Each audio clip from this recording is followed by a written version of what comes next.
கொங்கு மண்டலத்திற்கு 4 எம்எல்ஏக்கள் வைத்துள்ள பாஜக என்ன பலன்களை பெற்று தந்துள்ளது என கொங்கு நாடு மக்கள் தேசிய கட்சியின் பொதுச் செயலாளர் கேள்வி எழுப்பியுள்ளார். ஈரோடு மாவட்டம் பெருந்துறையில் கொங்கு நாடு மக்கள் தேசிய கட்சியின் கொங்கு மண்டல எழுச்சி மாநாடு நடைபெற்றது. ஓடா நிலையில் இருந்து எடுத்து வரப்பட்ட மாநாட்டு சுடரை வரவேற்ற பொதுச் செயலாளர் ஈஸ்வரன் கட்சி கொடியை ஏற்றி மாநாட்டை தொடங்கி வைத்தார்.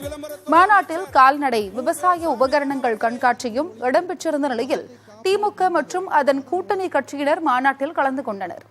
அமைச்சர்கள் முத்துசாமி, மா சுப்பிரமணியன், மூபே சாமிநாதன், காங்கிரஸ் மூத்த தலைவர் EVKS இளங்கோவன் உள்ளிட்டோர் கலந்து கொண்டு உரையாற்றினர்.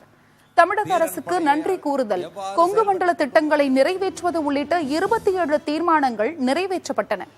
மாநாட்டில் உரையாற்றிய கொங்கு ஈஸ்வரன், ஆண்களுக்கு இணையாக பெண்களும் சாதனைகளை படைத்து வருகின்றனர் என்று கூறினார்.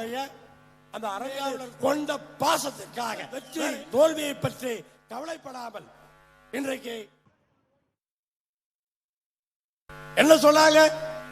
இன்னைக்கு ஒரு எம்பி ஒரு எம்எல்ஏ சட்டமன்றத்துக்கும் பாராளுமன்றத்துக்கும் போய் ஒரு எம்எல்ஏ கிளிப்பானான்னு கேட்டாங்க.